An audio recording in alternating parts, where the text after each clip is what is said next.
Hello, Amy. Can you tell me if my things have arrived at yours yet? I was told by the moving service that they had finished delivering. Yeah, we had loads of boxes delivered yesterday evening. What was all that? David said he called you, but you wouldn't tell him what you've sent us. If they've arrived safely, then that's all that matters. You haven't opened any of them, have you? I don't want you going through what's inside. You're not allowed to touch anything.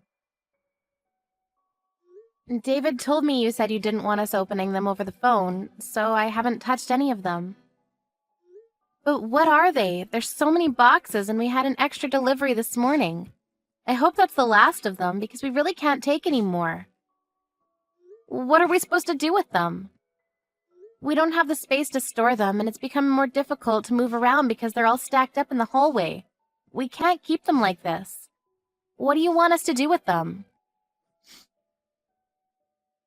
It's fine, don't worry about it. You don't have to do anything with them. You have a spare room next to the living room, right? Just put them in there. That's all you have to do for me. Excuse me?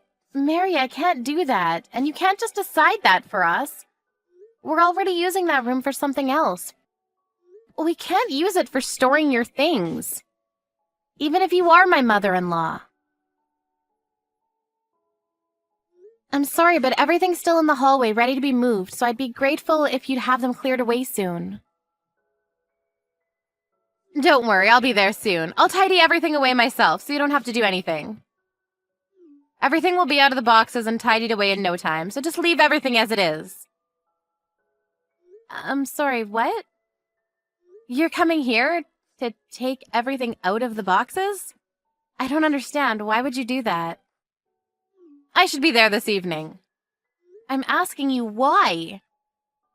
To put away my things. I don't want you or my son going through my things, so I'll organize everything myself. You don't have to do anything. You should be happy that I'm willing to do it all by myself. I still don't understand. Why would you send all of your things all the way here to organize them? Can't you do that at home? Oh, didn't David tell you? I thought you already knew that I'm moving in with you. That's why I've sent all my things to yours. I'm looking forward to living with you both, and I hope that we can get on well. Have you already prepared my welcome party? You'll have to set one up to introduce me to the neighbors. Excuse me? I haven't heard anything about you moving in with us. Are you sure you're not mistaken? David already said no the last time you asked to move in with us, so why would he change his mind? And first of all, I haven't given my approval, so there's no way he would do something like this behind my back. We can talk about that when I arrive. I'll be there by this evening, so make sure you have something prepared for me by then. No, you can't just decide something like that by yourself and force it on us. We don't have anywhere for you to sleep, and like I've been saying, we don't have the space for your stuff. I'm sure there must be plenty of things you don't need or use that you can throw out. The room next to the living room gets a lot of sunlight, so I'd like to use that as my bedroom. If you can clear that room up for me, I can work on tidying my things away as soon as I arrive. It should be clean by the time I get there if you start right away. Oh, and I get back pain if the mattress isn't comfortable enough, so make sure that you get one that's meant specifically for back pain. I love the memory foam, but the cheap ones are too firm, so think carefully before you buy. I still haven't said that you can live with us. David hasn't told me anything, so I'm pretty sure that he hasn't given his permission either. And what is David's dad going to do? Is he going to live by himself? Are you splitting with him? I don't want to live with James anymore. I want to live with my son. You won't deny me that, will you, Amy? Will you welcome me into your home? I've got nowhere else to go. You can't just kick me out into the street when I'm begging this much. What time do you think you'll be here? I'm gathering up the last of my things, so I should be able to leave the house soon. I'll be there by this evening. According to the train timetable, my train should reach the station around 4 p.m., so would you pick me up? I've got a lot of things to carry, and I don't know the way from the station. Can you come and get me at 4? Thank you. I'm going to go get ready. Mary, you can't come and live with us. Like I told you, we don't have anywhere for you to sleep. The room you're talking about isn't available, and we can't throw things out just because you need a place to stay. You can't decide this and guilt-trip me into letting you stay. But David already said that it would be okay. If he gave the all-clear, then there's no reason why I should ask for your permission. You should listen to what your husband says if you want to be a good wife. Do you understand? Do as David says, or he'll start hating you. David told me that he never said it was okay. He says that he already told you you couldn't move in with us. If you're going to insist, then I'll check with him again. But even if he does say it's okay, please know that I'm not okay with it. This is my house as well as his, and I won't agree to living with you. Why not? Why does it matter so much whether one person is living in your house or not? I won't take up that much space, and it's not like you have children to raise. What on earth could be the problem? Can't you pity your own mother-in-law and be generous enough to take care of her in her old age? It's not like it'll cost you that much money. You should be happy to live with me. I'm your husband's mother. So you want us to pay for everything while you stay with us as well? That makes it even more difficult for me to let you stay here. We don't have an infinite supply of money or space. Please don't be unreasonable. You're the one that's being unreasonable. You married my son. You should be the one taking care of me anyways. It's your job to take care of me. I just called David and he tells me that he never gave you permission to stay with us. He says that he made it clear that you can't move in with us. Who should I believe? My own husband or someone who's lying for her own convenience? Oh, really? I don't remember that. I heard him say that it was okay. That's not an excuse for you to try to force your way into our home. You don't have to phrase it like that. I'm much older than you, so please don't talk down to me. I'm not making excuses. I've no idea what David would want to marry a woman like you. He's so honest and gentle, but you're so rude. What could he have seen in you? It's a mystery to me. David said that he hasn't given his permission, so please stop. You can't live with us, Mary. We'll send your things back as soon as we can. It'll be a problem for me if you do that. I'm leaving this house and I'm not coming back. I don't want to live here with this man anymore. You're free to leave James if that's what you want, but you can't come here. You can't stay here and you'll have to find somewhere else. Mary? Mary?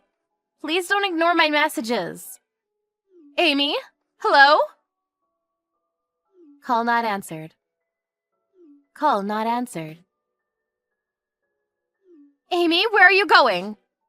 I've been waiting for 15 minutes. I told you I would arrive at 4 p.m., so why aren't you here to pick me up? What are you doing? Answer my calls! I've got too many things to carry. I can't leave the station. Would you hurry up and collect me? Mary, I told you that you can't come live here, but you were the one that ignored my messages. Call not answered. What are you talking about? I thought the conversation was over. We were supposed to meet anyway. I thought we could talk about it then, if you really wanted to discuss it more. But you never came to pick me up. Will you hurry up? I'm not coming to collect you. Say whatever you like, but you'll have to collect me because I can't go to your house by myself. I have too much luggage. I can't get on the bus either because I don't know the way. You really haven't been listening to anything I've said, have you? I've already been waiting out here half an hour, and it's starting to get embarrassing. You're the one that's not listening to me properly. I can't collect you because we're at your house. We've already asked James about what happened. What are you talking about? We heard that you stole from his savings and spent his money without his permission, and that he got angry and asked for a divorce when he realized what you had done. I don't remember that happening. Are you sure that's what happened? My memory's been very hazy recently, so you can't blame me for something I don't remember. Apparently you wouldn't leave when he asked you to, so he suggested that your eldest son and his family come live with him. Didn't he?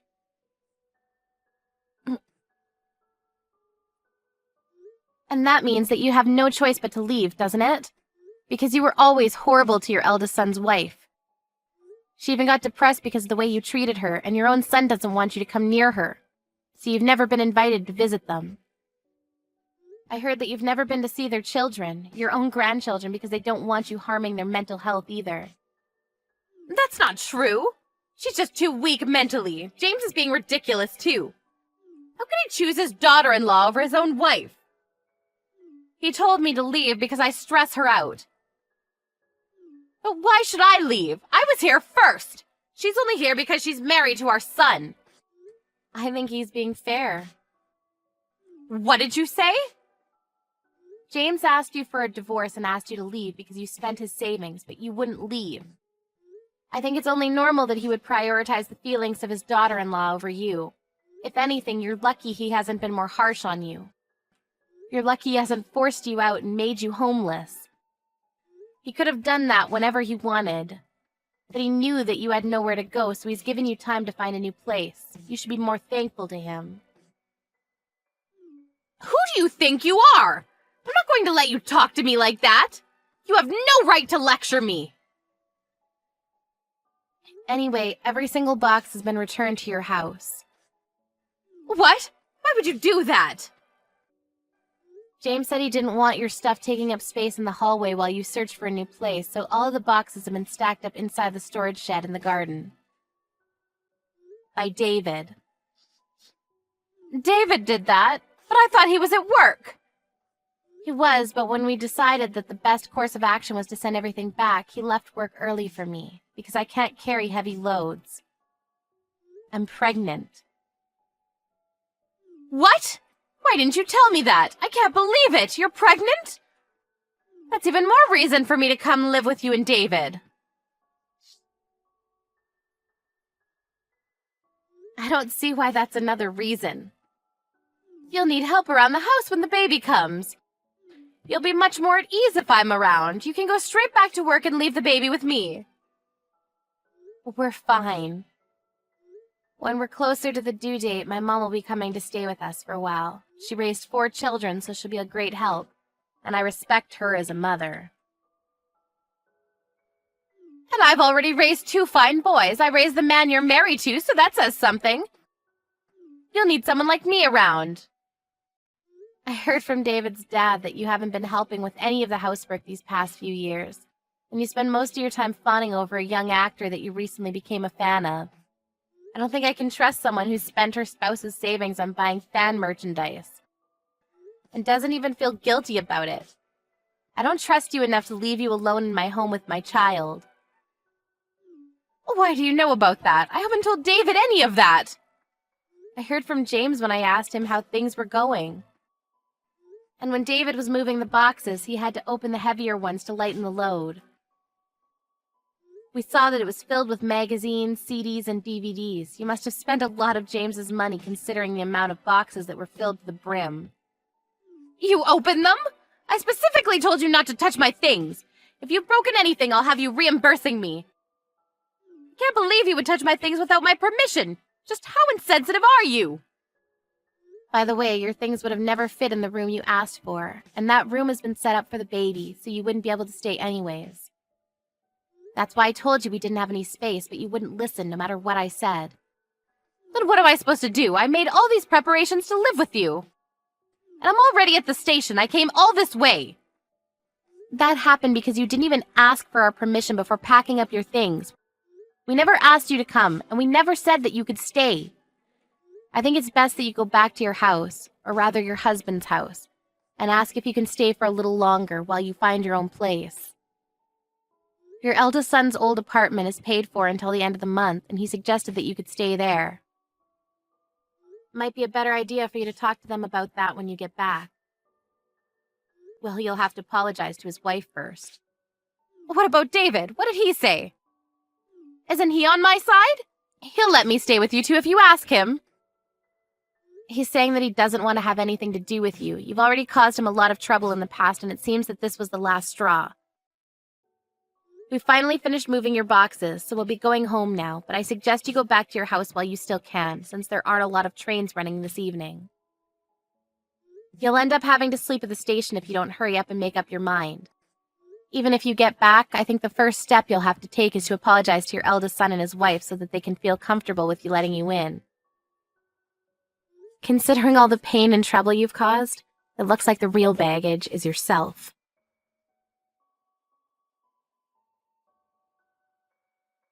A few days later, Mary ended up having to carry all her luggage back home the way she came.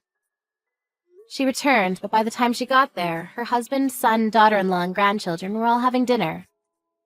They didn't even let Mary in. But Mary had nowhere else to go, so she finally acknowledged what she had done to her daughter-in-law up until now and apologized to her. She was allowed back into the house under the condition that she would leave the next day. She spent the night, but had to wake up early in the morning to take her luggage to the apartment her eldest son and his family had been living in. But she would only be able to stay there until the end of the month, so she had to find a decent place to stay herself. In the 40 years she had been married to James, Mary had never worked, so it was unclear whether she would be able to find a decent place by herself.